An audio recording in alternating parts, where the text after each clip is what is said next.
My name is Fugate. I'm the class of 2002. Professionally, I spend my time traveling the country working on behalf of the distilled spirits industry. I'm the Vice President of State and Local Public Affairs for the Brown-Forman Corporation in the United States and Canada. I think preparing for any meeting, reception, or conference that you're attending is really important. First thing, know what to wear. You don't want to overdress and you don't want to underdress, but if you have to make a mistake either way, be sure to overdress, not underdress.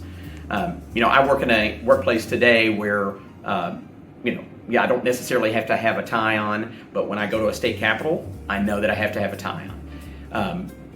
Sometimes in our work environment here, you'll see us in polos or pullovers, and that's perfectly acceptable in a lot of events. But it's important for you to know that before you walk into the room. You don't want to stand out in a negative way. The second is to know who is there. You want to spend your time, if you can, figuring out who might be in the room and who you want to meet and talk to during that event. That doesn't mean you'll always get to that person, but you want to make sure that you are using your time wisely. I always tell folks, if you have an hour reception, for instance, don't show up 15 minutes late. You have that full hour to network. So get there on time, be prompt. There's no such thing as being fashionably late when you're in the networking game. You want to spend your time building relationships, making connections so that you can use those relationships further in your professional career. One of the first things it's important to know is how to introduce someone else in the conversation. What you want to do is introduce the junior person to the senior person. So the way I like to think of it is, Mrs. Seniority, I would like to introduce to you Mr. Junior. And then turn around and say, Mr. Junior, may I introduce to you Mrs. Seniority. That's an important signal to individuals in the conversation that you know who is important in the room, and two, that you know how to conduct yourself professionally. One of the other things I think is important is to know what you want to say and the information that you want to convey when you're meeting someone.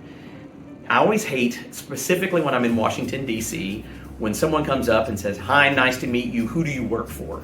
Don't be that person, right? You want to have a natural conversation. Obviously, it's important to know where they work, who they are, where they're from, but take a nugget of that information and figure out a way for you to connect. First thing I always like to do is start off with a casual conversation. If you rush straight into the business, I feel like that's almost a turnoff in today's world. So start off light, talk about why they're there, or what's going on in the world. Perhaps you're coming into the conversation with someone else there, and then go into who you are, what you do, maybe some of your goals in the conversation. If you already know points that you want to get across, that's the time to deliver it. But if you don't have that softer opening, someone may receive your information as cold and don't want to participate in the conversation. You want to make sure that you've already established a personal relationship before you get into the meat of the business of your conversation.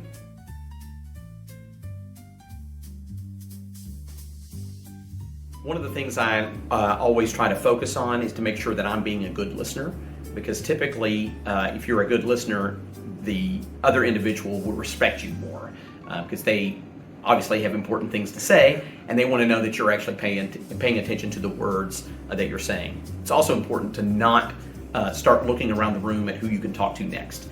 Be completely focused in the conversation. But it's always a good idea to have some topics in your back pocket that you want to discuss. If it's the NCAA tournament time, maybe they've got a favorite team, or who do they cheer for, and that might help you figure out where do they go to school, and that might be a connection for you, to be able to continue the conversation. It might lead into the fact that you went to a school where 55% or more of the students, participate in athletics. Maybe there's a connection there that you can, drive to be able to continue your relationship past this point. And then I do think it's always appropriate at some point to share your contact information. It's a lot easier to get someone else's contact information if you're prepared to share yours. Older generations are still going to use business cards. Those have not gone out of style. Younger generations do try to exchange information digitally, But oftentimes, the person that you want to talk to is more senior, and they may not want to exchange things digitally. You don't want to lose that connection just because that's how you exchange information. You're operating in their world, not them operating in your world. So I always recommend still having business cards that you can exchange just so that you can keep in touch and they can keep in touch with you if they're interested. If you know that you are introverted, one of the things I recommend is to take a friend with you. You can always do networking in pairs. You may not always have that opportunity, but if you can, have someone that you know can prop you up, and you can have rules when you go in to a conversation. I know sometimes that I'm really bad with names. I remember people and I'm very friendly, so I can pass it off. But if I'm with my wife, she knows that if I don't introduce her within the first 15 seconds, that I obviously cannot remember this person's name. And she has complete permission, and we've set this up as a rule before, that she can say, you know what, Les is so rude, he forgot to introduce us. Hi, my name is Catherine. And what will happen, of course, is that the other person will introduce themselves, and it reminds me of their name. Having preset rules like that is a tremendous way, particularly if you're introverted, to be able to get through the conversation. Now, if you don't have a buddy, I think it's really important to have those starter conversations in your back pocket to make sure that you know that you've got go-to topics that you're comfortable with and that you can easily talk about, and something that maybe you're passionate about. If you have passion around the topic of discussion, it's much easier to be involved in the conversation. When you're throwing out a topic that you're not as comfortable with, that's when you may see more introversion. So do everything you can to create a conversation that's comfortable for you, and by having topics that you are comfortable and passionate about and are enthused to discuss. To be an active listener, the first important thing that you need to do is the head nod, right? Give some indications that you're paying attention. Smile at the happy parts. Show concern on the sad parts. But the other thing is to have follow-up questions pertinent to the conversation that demonstrates that you are actively paying attention. I know I mentioned it before, but it's important that you not be looking around the room to see who is the next person that you're going to connect with. Eye contact is really critical. You need to be looking not only at the person speaking, but maybe others in the group as well if there are multiple people in your conversation.